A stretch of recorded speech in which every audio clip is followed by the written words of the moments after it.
Well, howdy, I'm Mark Dempsey, and we're having our usual second cup of coffee conversation with Aron Maib, who is the superintendent at, I still have a hard time reminding myself to say Cooper State Park. Cooper State Park. That is now the name, at both the South Sulphur and the Doctors Creek units of the park. Well, of course, we're approaching summer, prime time for you guys. But one thing it is very exciting, and I've been following your Facebook page. You're really making a lot of progress now on the new fishing pier at South Sulphur. Absolutely. The group that's working on that dock, they have done a fantastic job putting that together, even better than what we had there. Oh, yeah. There's been a lot of anticipation with this. You know, we've been without a usable fishing pier there for nearly 10 years at this point.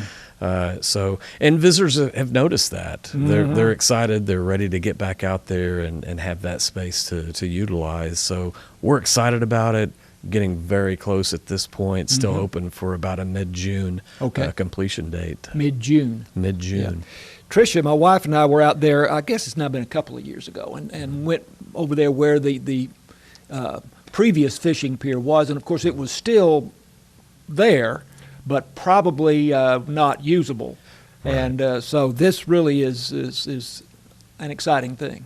It is, and a lot more permanent of a fixture, just the materials that it's made out of, moving away from wood and going more towards fiberglass and composite material. Right. So I've been reading a little bit about the new pier on your Facebook page. You're having electrical lines installed. We are. So that? Two purposes. There will be some lighting on the pier itself, but there's also going to be some underwater green lights built in as well. Yeah, someone asked about that on the Facebook page. So underwater green lights, this attracts fish at night. It does. So the dock itself is going to, of course, be habitat for fish. We're also planning, in addition to that, and the green lights, which are a fish attractant, we're also planning on putting in some structure, some man-made structure down below that'll be fish habitat as well. Really? So the fish are attracted just by the posts that support the pier? They are.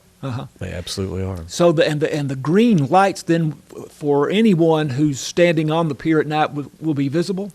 They will. You'll be able to see them from the pier for sure. So even if you're not a fisherman, that'll be attractive. It's going to be beautiful. Yeah. It will. That's terrific. And there's be some lighting.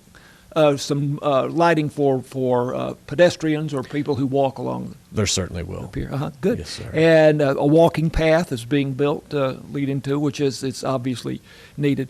But it's going to be a terrific facility. And how long will the pier be? How far out into the water does it stretch? I don't recall the total length. Just an estimate. I would say.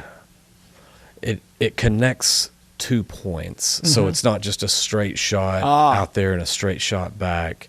At least 250 feet, really, something like that. That far, I would say total length from one point to the other. That's larger than the old pier, isn't it? It's maybe a little bit. Okay. It was in almost the same place, the same location as the old pier, but there's a little bit more to it. Yeah. What fish is Cooper Lake best known for? I would say catfish. That's going to be one of the more popular fish that people come out for. And there'll be a fish cleaning station there at the pier. There is. So, and that's existing. That was there before, the fish cleaning station. Yeah. What will be new about that is the trail that it was on. There was a walking path there, but all of that's been removed, and we're going to come back in with a paved trail that's ADA compliant, easily accessible, things like that, down to the dock. Of course, a pier gets you off of the shoreline. And without getting into a bass boat or whatever and getting out into the lake. It's kind of an in-between experience. But I would think it would be great for kids in particular. Correct. It will. It certainly will. Shoreline fishing is not always the easiest, Right.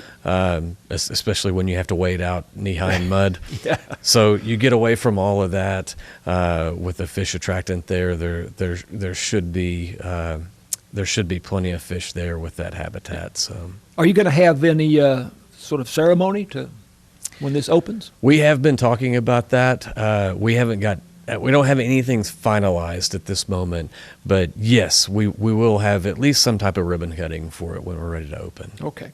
So some events coming up in May. You have Fishing with the Ranger at South Sulphur, 9 o'clock on Saturday, May 9th.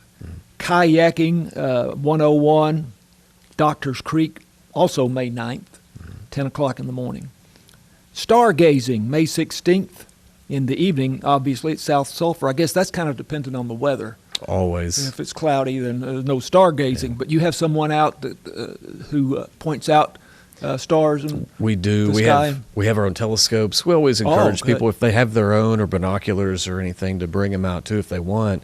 But we do have several sets there at the park. Great. So that's Saturday evening, May 16th.